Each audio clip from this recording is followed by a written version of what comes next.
अस्सलाम वालेकुम, this is your very own competitive coach Zainul Hasan. आज की टॉपिक हमारा पेपर अटेम्प्टिंग टेक्निक्स के बारे में है। पेपर कैसे शुरू करना चाहिए, क्या क्या वो वाइटल साइंस हैं जिसको देखते ही एग्जामिनर एक पेपर को 50 से 70 स्कोर देता है या एक पेपर को वो 50-55 ही रखता है। अब देखो, इसकी इम्पोर्टेंस इतनी है कि currently the race is all about getting allocated in CSS। पुराने ज़माने में होता ये था, पुराने ज़माने से मुराद 10 years prior to this time होता ये था कि बच्चे पास होते थे, उनका सिर्फ होता था कौन से ग्रुप में एलोकेशन लेनी है, क्योंकि 80-90% एलोकेशंस हो जाती थी सबकी।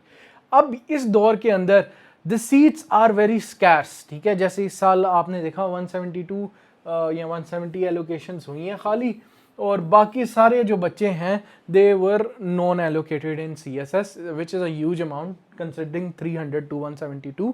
अब ये क्यों हुआ है? ऑब्वियसली स्कोरिंग में, ठीक है। स्कोरिंग कैसे होती है? नॉर्मल अगर आप अच्छे से एक सवाल कोई भी दिया है, ठीक है, जैसे व्हाट इज पार्लियामेंट्री सिस्टम, ठीक है, ये एग्जांपल ले रहा हूँ, ये कोई पास पेपर्स नहीं है, आया है लेकिन वो थोड़ा कॉम्प्रिहेंसिव है।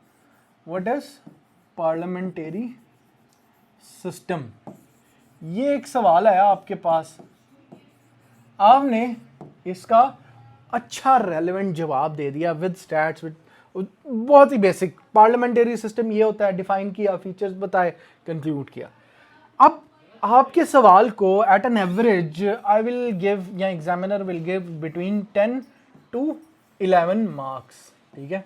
ये मार्क्स का रेशियो हम रखेंगे उस बच्चे के लिए जिसने बहुत अच्छा सा लिखा है। अब आप कहोगे सर ये तो अगर ऐसे हो तो मेरे सब्जेक्ट में आएंगे मैक्सिमम 55 मार्क्स, मैं एम कर रहा हूँ 70s के दरमियान, क्योंकि 70s में एम करोगे तो किसी में 70 आ भी जाएंगे, फिर किसी में 65 आएंगे, किसी में 60 आएंगे, and that is how you will achieve that magical total of 700 plus वाला फिगर, ठीक है। अब यहां पर आपका सर सवाल है, सर ये वाला लेकिन लोगों के आते हैं, कैसे आते हैं? इसी का आंसर भी ऐसा लिखा होगा कि जिसके अंदर मैं 15 मार्क्स दूंगा, ठीक है, या एग्जामिनर 15 मार्क्स देगा। अब 11 नंबर वाले सवाल और 15 नंबर वाले सवाल के दरमियान का difference is not about difference of knowledge और answer writing, it is all about paper attempting techniques. Techniques क्यों कह रहे हैं इनको हम? क्योंकि these are value addition to your paper, ये कुछ ना कुछ एडिड वैल्यू देती हैं आपके पेपर में। अब ये भी नहीं है कि ग्राफ्स ही बनाते जाओ, ड्राइंग्स बना लो, उसको पेपर को ख़त्म कर दो, नहीं। फाउंडेशन क्या है? मसला यही है, बच्चे अभी 11 वाला सवाल भी नहीं लिख रहे, ठीक है, 11 वाला भी नहीं लिखते, वो देखते हैं एक टॉपर का पेपर इंस्टाग्राम पे, यूट्यूब पे आता है या रील्स पे, शॉर्ट्स पे आ जाता है, वो देखते हैं इस टॉपर ने तो भाई उसने हर हेडिंग के नीचे फ्लो चार्ट्स बनाए हुए हैं, ठीक है, हर हेडिंग को सब्सटेंशिएट करने के लिए कुछ ऐसी ऐसी डायग्राम्स बनाई हुई हैं, ठीक है, ऐसे करके, तो वो बड़ा फैसिनेट होते हैं, शायद यही है पेपर। नहीं, पहले आपने देखना है आप 10, 11, 12 ये वाले लेवल में हो कि नहीं। अगर तो आप इस जगह पे हो देन दिस मीन्स आप डिकोड अच्छा कर रहे हो सवाल, आप अच्छे से उसको सब्सटेंशिएट कर रहे हो। अब यहाँ पर ये जो 12 से या 11 से जो जंप है ना towards 15 and 16 in our topic, ये जंप बेसिकली होती है पेपर अटेम्प्टिंग टेक्निक से, ठीक है।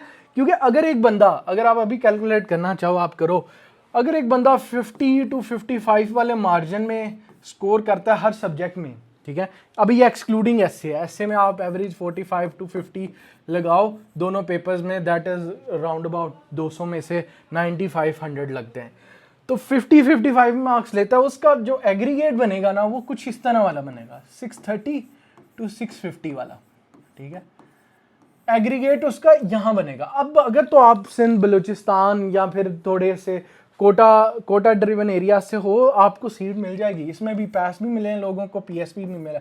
अगर तो आप पंजाब से हो तो फिर आप भूल जाओ, ठीक है, एटलीस्ट एलोकेशन हो जाएगी, लेकिन allocation in your desired group होना इज हाईली अनलाइकली, ठीक है, कंसिडरिंग कि आप इंटरव्यू में कोई मुआवजा ना करो 250 वाला, तो आई डोंट थिंक सो इसके अंदर आपका कोई काम बन रहा है। अब ये सारी बातें हमने, देखो मेरा तरीका यही है एक्सप्लेन करने का। पहले मैं चीज़ों की प्रैक्टिकलिटी और सिग्निफिकेंस समझाता हूँ, बहुत ही आसान कि एक बच्चे को भी समझ आ जाए। अब आप लोगों को पता चल गया। अच्छा, पहले पहुंचना है 10-11, यानी लिखना सीखो जो पूछा है, ठीक है। जब 10-11 वाला काम हो जाए फिर ये पेपर अटेम्प्टिंग। अब आपसे वो सवाल पूरा नहीं हो रहा, आप मुझे आके ग्राफ्स दे रहे हो, डायग्राम्स बना रहे हो, मुझे there is no need, I will cross that question, give you 6 numbers and I will go beyond that, ठीक है। अब यहीं से आगे चलते हैं हम। अब क्या टेक्निक्स, ठीक है। अब कंसिडरिंग अजम्पशन क्या है,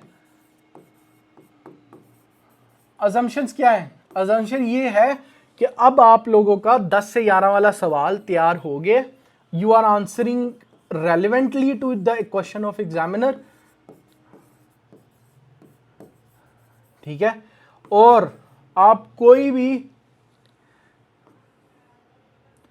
भी नॉन प्रोडक्टिव कन्वर्सेशन नहीं कर रहे पेपर में, ये अजम्पशंस है, ठीक है। मैंने बताया ना, ये तो उन लोगों के लिए वीडियो है जो अब उस डायलेमा में फंसे हुए हैं कि सर आ तो रहे हैं नंबर लेकिन वो नंबर नहीं आ रहे जो मैं चाह रहा हूँ, उनके लिए। अब ये टेक्निक्स क्या होंगी, देखो, सबसे पहले तो आपकी बहुत अच्छी ग्रिप होनी चाहिए मैप मेकिंग पे।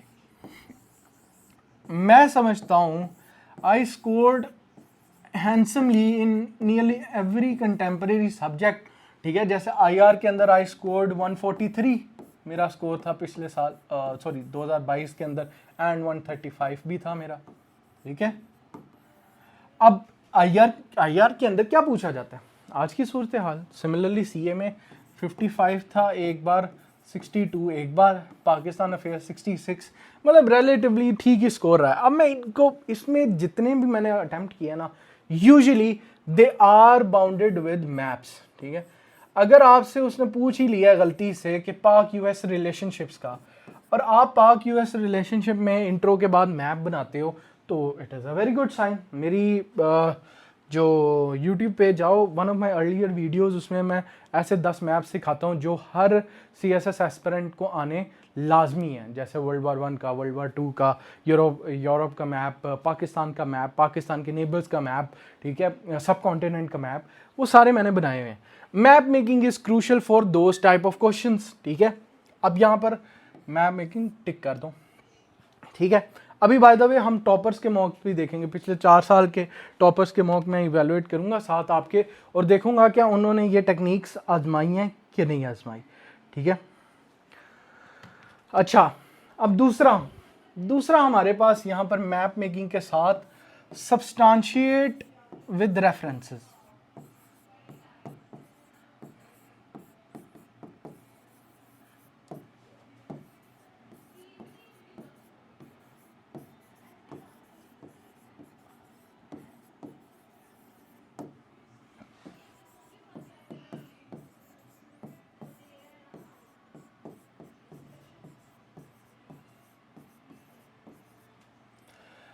अब आपने जिस भी चीज़ के बारे में आर्ग्यू करना है, जो वो इवन इंट्रोडक्शन क्यों ना हो। अब एक बच्चे ने लिखा है कि सर इंट्रोडक्शन है इकोनॉमिक क्राइसिस का, एग्जांपल दे रहा हूँ मैं, ठीक है, आवाज़ ज़्यादा सुननी है, मैं लिखूंगा नहीं सारा। उसने लिखा है कि economic crisis is a perpetual issue in Pakistan, it has exceeded from the history to contemporary era, Pakistan was about to get default in 2023 but due to the stringent measures by the incumbent government we survived, या Pakistan survived the economic crisis and went on to a trajectory of stable economic growth। ये intro है, मैंने अभी बनाया सारा, अच्छा intro है। ये है 10 से 11 वाले का इंट्रो, ठीक है। अब तकरीबन ऐसे ही इंट्रो अब मैं बताने लगा हूँ आपको। वो लिखता है बंदा कि economic crisis is a devastated bone of contention for Pakistan since earlier decades. Pakistan has perpetually stable उसे क्या कहते हैं कि forced with the economic devastation wreaking havoc among the countries, global sphere, whatever you want to say। लेकिन वो and में कहता है such a thought has been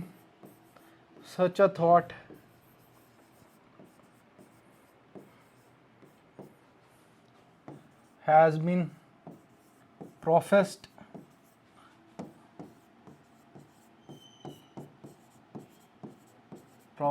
by Ishrat Hussain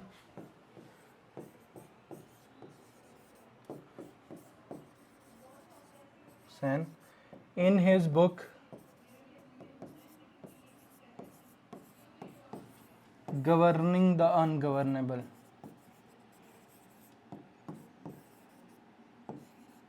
ठीक है, सिर्फ इतनी सी लाइन है ना, उसका सवाल 11 से 13 पे ले गए।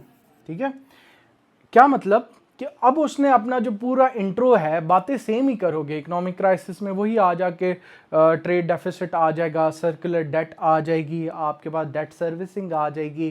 ठीक है, trade balance of payment crisis आ जाएगा आपके पास, इंडस्ट्रियल डिक्लाइन है, स्टैग्नेशन ऑफ जीडीपी है, ये सारी चीज़ें आ जाके यही होंगी। ठीक है, कॉजेज चैलेंजेस उल्टे सीधे। बात यह है कि अब मैंने अपनी बात के साथ I have substantiated that argument with someone of higher authority.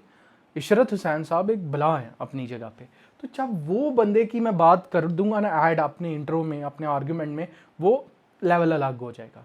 Simple बात है। ठीक है, तो ऐसी अब रेफरेंसेस में क्या क्या आता है, देखो रेफरेंसेस में सिर्फ रेफरेंस नहीं आता, रेफरेंस के अंदर फैक्ट्स भी आएंगे, कोट्स भी आएंगे। ठीक है, कोट्स फैक्ट्स इनके साथ आप ऐड कर सकते हो बुक्स, जो मैंने जैसे अभी किया, उसके साथ आप आ सकते हो फॉर एग्जांपल कोई भी स्टैट। ठीक है, इसके साथ आप कोई भी पेपर, मतलब रिसर्च पेपर की बात करूं, ये सारे जो हैं ये facts, quotes, books, stats, paper, ये सारे ही आपके जो क्वेश्चन है आंसर होता है उसको एक अलग लेवल पे ले जाते हैं, and this is map making. और ये अब finally the next thing is using academic language. ये तो मेरी एक्सप्रेशन वाली वीडियो में भी मैंने बात की थी। अच्छा, इसको नंबर दे देते हैं, ये 1, ये 2। ठीक है, थर्ड पे आ जाती है यूजिंग एकेडमिक लैंग्वेज। ठीक है, एकेडमिक लैंग्वेज। आप कैसे, देखो जिस भी चीज़ की बात कर रहे हो ना, आपको जो भी प्रोफेसर, जो भी असिस्टेंट प्रोफेसर आपका पेपर चेक कर रहा होगा, वो भाई उसकी ज़िंदगी है वो। ठीक है, वो सुबह शाम पॉलिटिकल साइंस पढ़ाता है पिछले 10 साल से, वो सुबह शाम आईआर पढ़ा रहा है, वो सुबह शाम जो है वो पाकिस्तान अफेयर्स या हिस्ट्री की किताबों को देख रहा है, पढ़ा रहा है, तो वो बंदा होता है। अब उसको तो पता है कि कौन कौन से जार्गन, जितने आप लोगों के जार्गन फेमिलियर होंगे ना, फेमिलियराइज करोगे अपने पेपर से एग्जामिनर को, उतने आपके नंबर आएंगे। ठीक है, फेमिलियर रखोगे। कैसे, अगर अभी मैं बात कर रहा हूँ इकोनॉमिक क्राइसिस की बात की, जैसे ट्रेड डेफिसिट जैसे टर्म्स, ठीक है, ऑस्टेरिटी मेजर्स जैसे टर्म्स,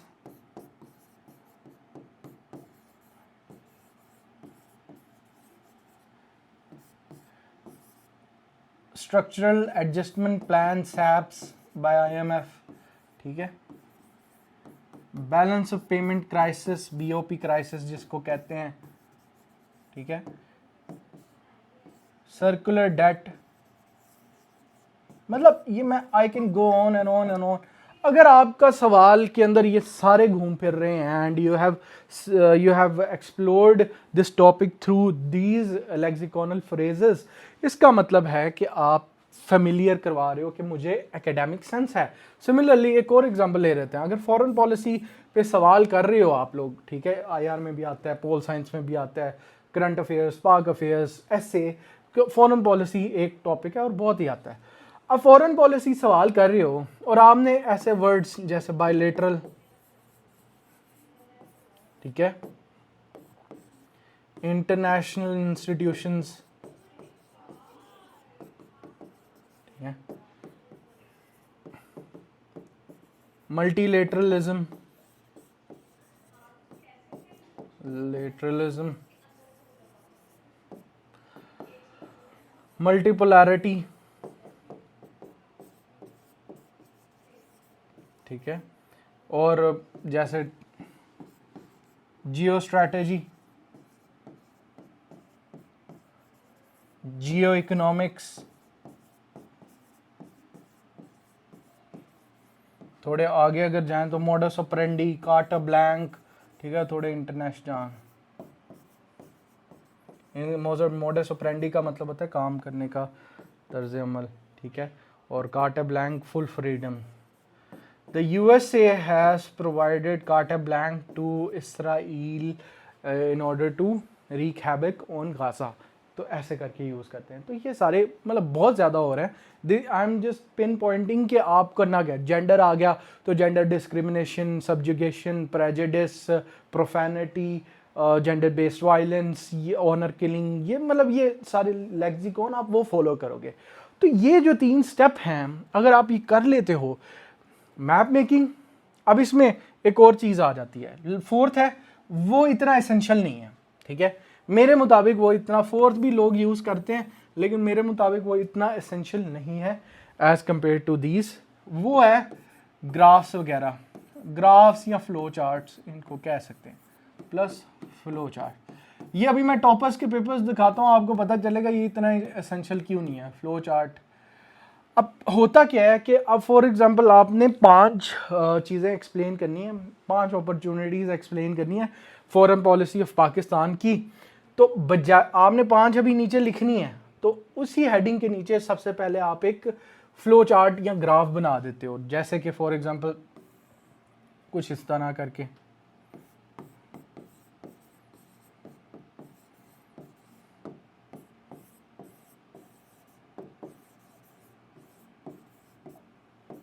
ठीक है।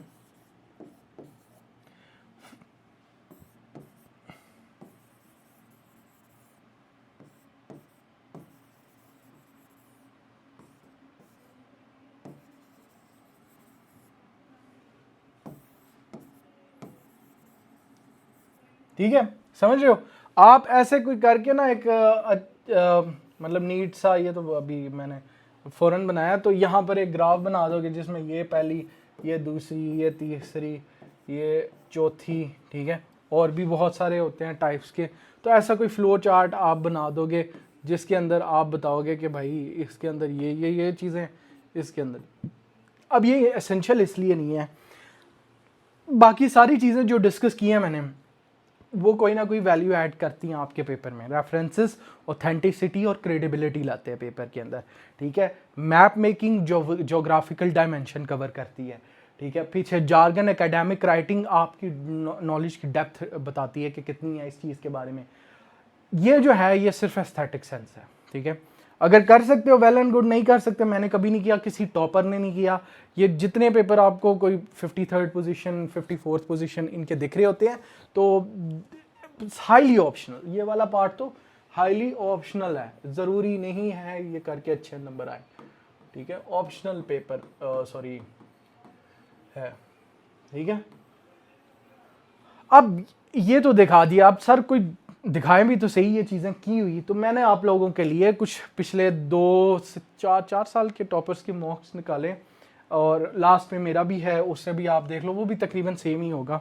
तो उसको देख लेते हैं क्या उन्होंने भी यही चीज़ें फॉलो की हैं।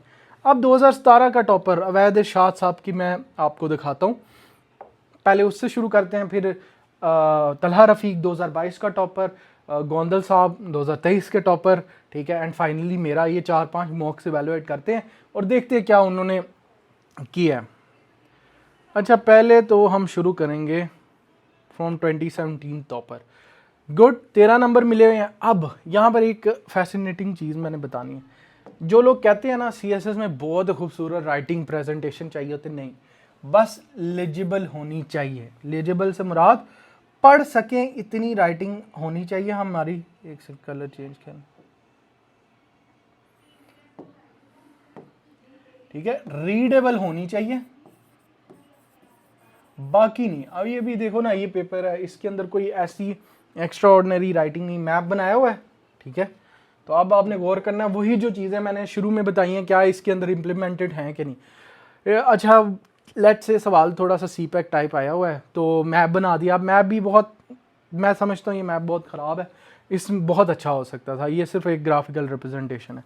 शुरू किया, अब ये देखो कोट आ गया, मैंने क्या कहा था, सब्सटेंशिएट करना है, ठीक है। साथ ही CPAC is not just a road but a process for mutual development, ठीक है। It would be not it would not be an overstatement to make that the Pak China relation would stand vicissitudes of time, ठीक है, ये देखो onset of state relation, Chinese Communist Party, ये अब language, दूसरी चीज़ जो मैंने समझाई थी, लैंग्वेज जो यूज़ हुई है, ठीक है, वो भी देख लो कैसी है, हेडिंग ओरिएंटेड स्टाइल में किया हुआ है, ये दूसरा मैप आ गया थोड़ा सा, सही है, एक ही मोनोटोन सा पेन यूज़ किया हुआ है, इतना कोई वो कलरी सब्जेक्ट नहीं है, एस्थेटिकली इतना प्लीजिंग पेपर नहीं है, बट इनसे ज़्यादा आज तक रिटर्न में किसी के नहीं है, कैसी बात है, ठीक है। तो ऐसे करके सवाल की लेंथ, और लेंथ भी मैटर नहीं करती इनकी, जैसे राइटिंग बिल्कुल छोटी छोटी सी है, इस लेंथ में तो आप 16 पेजेस भी एक सवाल पे लिख सकते हो। तो ये लास्ट में conclusion, consequently the changes in Pak China friendship have moved from individualised to covertly, ये सारी चीज़ें। तो ये एक टॉपर का पेपर है, मैं हमेशा समझाता हूँ भाई आप लोगों को एक्सेप्शनल नहीं, ये जो अकेडमीज मॉक्स पुट कर रही होती हैं, ये आपको इन्फीरियरिटी कॉम्प्लेक्स में डाल देते हैं, नहीं चाहिए भाई एक्सेप्शनैलिटी, हमें एवरेज चीज़ें चाहिए।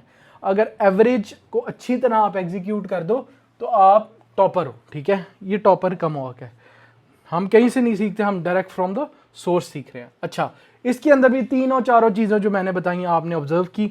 Let's go to Talha Rafi 2022 का टॉपर, शायद वो एक्सेप्शनल हो या वो कुछ हो, नहीं एवरेज भाई, ये लो।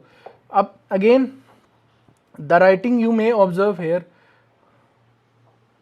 सॉरी, अच्छा, the writing you may observe is again very novel, ठीक है, कोई एक्सेप्शनल नहीं है, वही चीज़ इंट्रोडक्शन।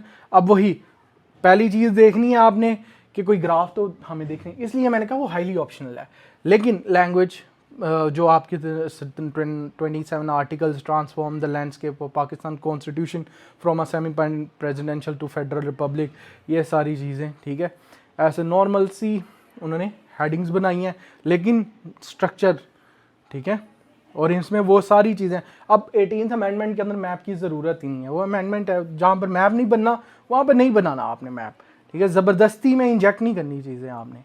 तो ये देखो इस सवाल में, मतलब ये छोटा है, 7-8 पेज इसका लिखा है, तो उतने ही 13 नंबर है, ठीक है।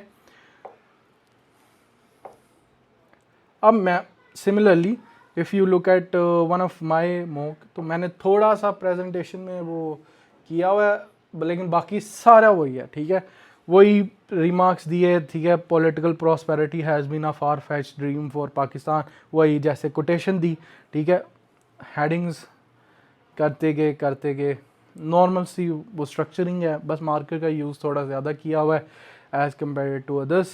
तो एंड पे फाइनली आपका कंक्लूडिंग रिमार्क्स। तो ये सारों में एक चीज़ आपने क्या नोटिस किया है कि ये सारे बड़े एवरेज हैं, इनको आप लोग अगर एकेडमिकली देखोगे कि, इसलिए मैं ये देखो हम 3-4 में जो हमने डिस्कस किया उसमें से किसी ने भी ये ग्राफ वगैरह यूज़ नहीं किया, ये टाइम वेस्ट होता है मोस्टली। लेकिन अगर आप अच्छे हैं एंड यू थिंक कि भाई ये ऐड करेगा, कुछ पेपर्स में है ऐसा, ये भी नहीं कि नहीं यूज़ करते हैं लोग। अब ये मेरी पहली इंस्टाग्राम पे जो रील वायरल गई थी, that was I was talking about, अल्हम्दुलिल्लाह, अपॉलॉजीज एवरीवन, मैं यही बात कर रहा था कि बीइंग एवरेज इज ओवरलुक्ड। हर बंदा रेस में है 16 लेने की, वो बंदा पहले 10 तक नहीं पहुंच रहा, वो बंदा 12 तक नहीं पहुंच रहा, वो डायरेक्ट 16 पे जाते 10-12 भी नहीं ला रहा, ठीक है। तो पहले you have to come to that mediocre level, और वही बहुत मुश्किल है। जब एक बार आगे 15-16 तक की तो रेस बहुत नॉर्मल हो जाएगी आप लोगों के लिए। सो वो कहता हूँ ना मैं कि CSS is a game of mediocres, ठीक है, it is a game of an average student who works hard to become exceptional, ठीक है। आपने भी यही करना है। अब ये प्रूफ्स थे ये अवैध इरशाद का पेपर, तलहा रफ़ीक, मेरा आई हैव स्कोर्ड 66+, मेरे 140 में भी आए नंबर्स, ठीक है। ऐसे मेरा हमेशा पास हुआ है, 50+ पे ऐसे रहा है। तो ये सारी क्या है, ये टेस्टमेंट हैं आपने कैसे तैयारी करनी। ना डरा करो मॉक देख के किसी एकेडमी किसी टॉपर का कि यार इसके तो हम लायक ही नहीं है। भाई जो टॉपर्स होते हैं वो वैसे भी बहुत ही एवरेज चीज़ें लिखते हैं, लेकिन वो फिर 12 के 12 सब्जेक्ट्स में एवरेज रहते हैं। ये नहीं, अगर आपने 60 वाला माइंडसेट रखना है, मुझे आप 60 12 के 12 में दे दो, मैं कहता हूँ आपसे बड़ा कोई टॉपर ही नहीं है, ठीक है। तो this is the game, name of the game जो मैंने आज आपको सिखाया। तो hopefully it was a very fruitful lecture, और इसमें आप लोगों ने सीखा होगा और इसके अलावा अगर आपको कोई रिक्वेस्ट है वीडियो या मैंने कोई पॉइंट मिस कर दिया होगा तो डू लेट मी नो, ताकि मैं उसके ऊपर भी अलग से वीडियो बना सकूं। तो hope everyone had like this video. I will see you guys in the next video. Anything comment करो, I will and subscribe the channel, share it with those जो अभी भी अड़े हुए हैं पुरानी चीज़ों में। And I shall see you guys in the next video. Thank you for watching and अल्लाह हाफिज़।